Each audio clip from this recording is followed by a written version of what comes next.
Wabarakatuh. Kami dari kelompok 4 terdiri dari 3 orang. Saya Aris Pratama, teman saya yang kedua teman saya Mas Agus Mursyid dan Muhammad Khairuddin Syarifuddin Soleh.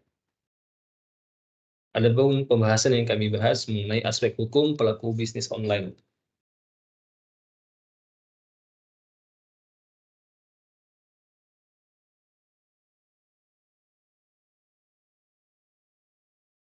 Langsung saja kita masuk ke latar belakang. Latar belakang terdiri dari 2 kasus. Yang pertama kasus pelanggaran kontrak.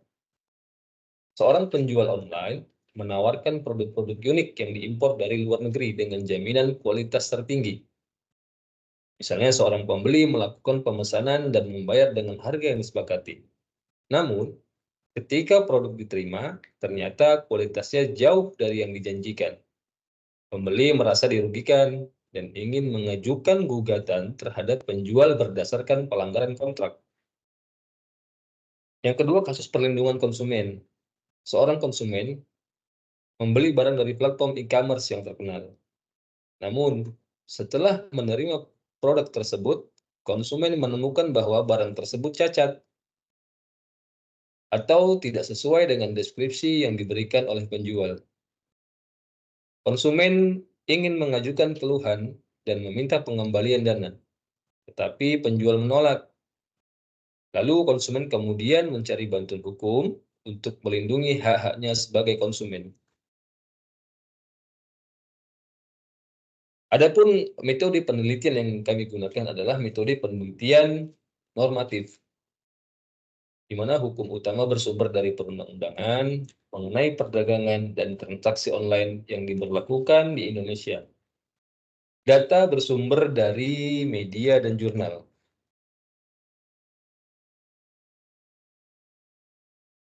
Untuk kajian pustakanya sendiri terbagi menjadi 10, ada penelitian hukum bisnis menurut pakar, yang kedua ruang lingkup hukum bisnis, yang ketiga landasan hukum bisnis, yang keempat asas-asas hukum bisnis, yang kelima prinsip-prinsip hukum bisnis, keenam pengertian e-commerce, 7 faktor pendorong perkembangan bisnis online, 8 pihak-pihak yang terlibat dalam bisnis online, kesembilan transaksi yang digunakan dalam bisnis online, dan yang terakhir 10 tipe e-commerce.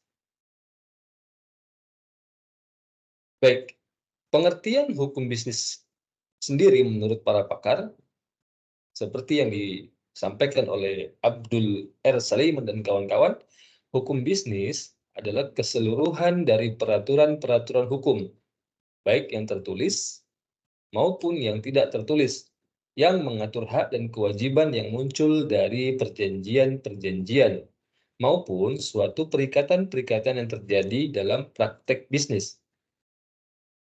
Menurut Johannes Ibrahim, hukum bisnis merupakan seperangkat kaidah hukum yang diakan untuk mengatur serta menyelesaikan berbagai persoalan yang muncul dalam kegiatan antar manusia. Contohnya dalam bidang perdagangan. Selanjutnya, ruang lingkup hukum bisnis. Terdiri dari badan usaha, yaitu seperti CV, firma, ataupun PT. Ada juga investasi, penanaman modal, kegiatan ekspor-impor, ketenaga kerjaan, surat berharga, kekayaan intelektual, asuransi, pembiayaan, persaingan usaha, perlindungan konsumen, distribusi dan agen, perpajakan, serta bisnis internasional. Baik, untuk slide berikutnya akan dipaparkan oleh teman saya, Mas Agus Mursyid. Untuk Mas Agus, kami persilakan. Landasan mendasar hukum bisnis. Menurut pasal 33 Undang-Undang 1945 menyatakan bahwa perekonomian disusun sebagai usaha bersama atas asas kekeluargaan. Yang kedua adalah cabang-cabang produksi yang penting bagi negara dan dikuasai hajat hidup orang banyak dikuasai oleh negara. Kemudian bumi dan air serta kekayaan alam yang terkandung di dalamnya dikuasai oleh negara dan akan dipergunakan sebesar-besarnya untuk kemakmuran rakyat. Yang keempat, perekonomian nasional diselenggarakan berdasarkan asas demokrasi ekonomi dengan prinsip kebersamaan, efisiensi, kemandirian, serta dengan hasil amandemen yang keempat. Kemudian yang kelima adalah ketentuan lebih lanjut mengenai pelaksanaan pasal ini diatur dalam Undang-Undang hasil amandemen yang keempat.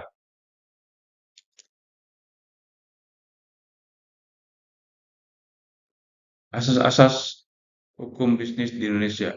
Yang pertama, atas asas manfaat. Yang kedua, atas asas pemerataan dan berkemanusiaan. Yang ketiga, atas asas keseimbangan, keselarasan, serta keserasian dalam kehidupan. Yang keempat, atas asas kemandirian dan berwawasan kebangsaan. Yang kelima, atas asas usaha bersama maupun kekeluargaan. Yang keenam, atas asas demokrasi ekonomi. Yang ketujuh, atas asas membangun tanpa merusak lingkungan.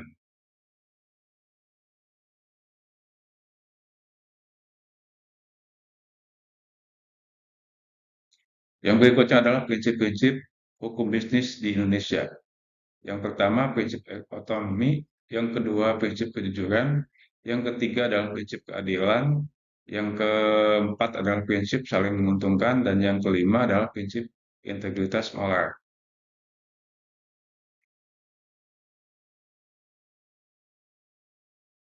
Yang berikutnya adalah pengertian e-commerce. Menurut Asosiasi e-commerce adalah mekanisme bisnis secara elektronik. Kemudian menurut Commerce.net, e-commerce adalah penggunaan jejaring komputer yang terhubung sebagai sarana penciptaan relasi bisnis atau proses pembelian dan penjualan produk atau jasa antara kedua belah pihak melalui internet atau pertukaran dan distribusi informasi antar dua belah pihak di dalam suatu perusahaan dengan menggunakan internet.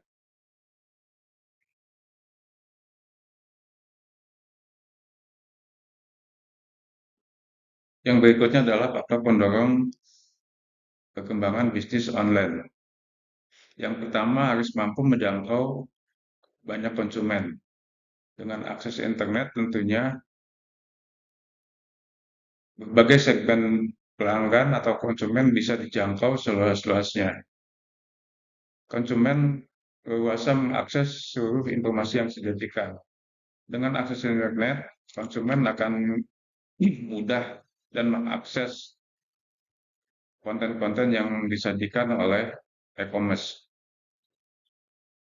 Kemudian distribusi informasi disampaikan secara periodik, menuntut penjual untuk lebih kreatif. Kemudian ada feedback dari konsumen dapat disampaikan dengan penjual. Seperti kita ketahui bahwa di setiap aplikasi e-commerce itu terdapat tombol feedback yang berfungsi untuk menyampaikan beberapa permasalahan atau komplain dari konsumen ke penjual.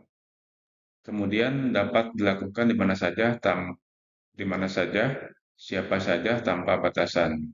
Tentunya juga dengan kemajuan teknologi sekarang ini selama kita mendapatkan akses internet, maka kita bisa melakukan transaksi jual beli secara digital.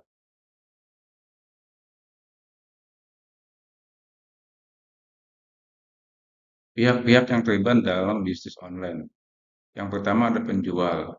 Penjual adalah seseorang atau kelompok ataupun organisasi yang menawarkan barang melalui pasar digital maupun pasar konvensional. Kemudian ada konsumen. Konsumen adalah pihak pembeli yang membutuhkan barang, kemudian bertransaksi dengan penjual. Kemudian yang ketiga adalah ada acquirer. Ini adalah pemilik suatu usaha harus menggunakan jasa bank atau lembaga non-bank guna memproses pembayaran menggunakan kartu atau pembayaran digital. Kemudian ada issuer. Ini issuer ini adalah lembaga atau non lembaga bank atau non lembaga bank yang berfungsi mengirimkan dana transaksi kepada akuirir.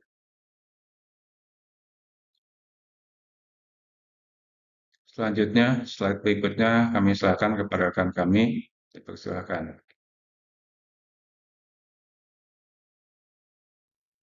Baiklah, saya akan melanjutkan untuk slide selanjutnya mengenai transaksi dalam bisnis online. Terdapat 4 metode. Yang pertama, metode elektronik dan tunai. Untuk metode elektronik sendiri, itu biasanya prosesnya melalui mesin ATM atau melalui mobile banking. Untuk tunai sendiri, biasanya prosesnya diistilahkan dengan nama cash on delivery atau COD. Selanjutnya untuk sistem debit. Untuk sistem debit sendiri, ini proses melalui kartu ATM konsumen untuk selanjutnya diproses untuk pembayaran di sistem online. Yang ketiga, ada metode kredit. Untuk metode kredit sendiri, biasanya itu melalui langsung dari pihak e-commerce atau marketplace-nya atau pembiayaan melalui pihak ketiga.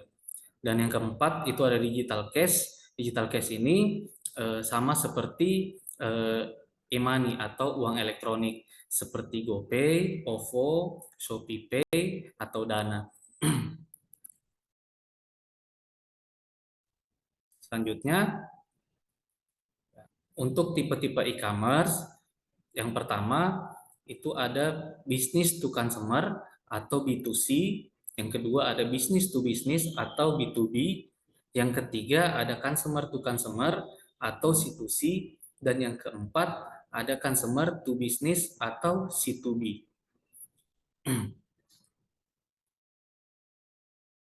Untuk hasil dan pembahasan, yang pertama masuk di permasalahan mendasar.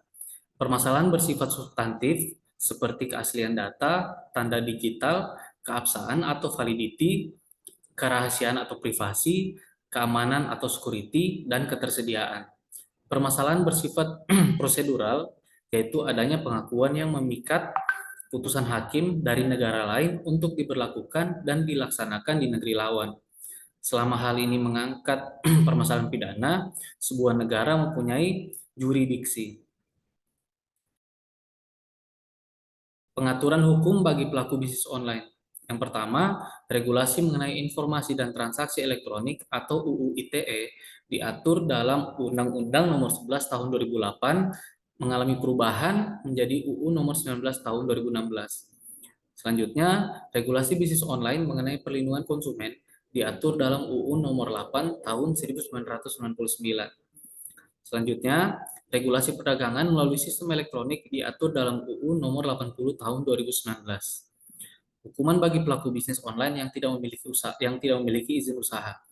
Regulasi mengenai surat izin usaha perdagangan melalui sistem elektronik atau SIUP MSE diatur dalam Permendak Nomor 50 Tahun 2020. Para pelaku usaha yang tidak mendaftarkan izin usahanya dianggap sebagai usaha ilegal. Pengawasan terhadap bisnis online di Indonesia. Pengawasan perdagangan bisnis online melalui elektronik atau e-commerce di Indonesia sesuai dengan peraturan pemerintah nomor 80 tahun 2019 pasal 76 ayat 1 tentang PSME. Sanksi terhadap pelaku bisnis online. Menurut peraturan Menteri Perdagangan nomor 50 tahun 2020 dalam pasal 33, apabila ditemukan adanya pelanggaran terhadap ketentuan pelaksanaan perdagangan melalui sistem elektronik atau PMSE, maka para pelaku usaha yang melanggar akan dikenakan sanksi administratif oleh Menteri. Pengenaan sanksi ini, Menteri mendelegasikan kewenangannya itu kepada Dirjen PKTN. Hal ini tercantum dalam Peraturan Menteri Perdagangan Nomor 50 Tahun 2020, Pasal 39 Ayat 2.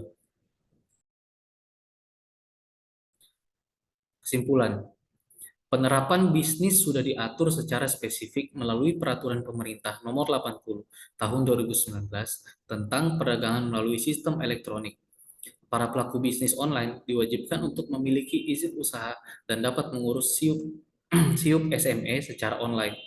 sesuai dengan ketentuan tersebut telah diatur pada Peraturan Menteri Perdagangan Nomor 50 Tahun 2020 tentang ketentuan perizinan usaha, periklanan, pembinaan, dan pengawasan pelaku usaha melalui sistem elektronik.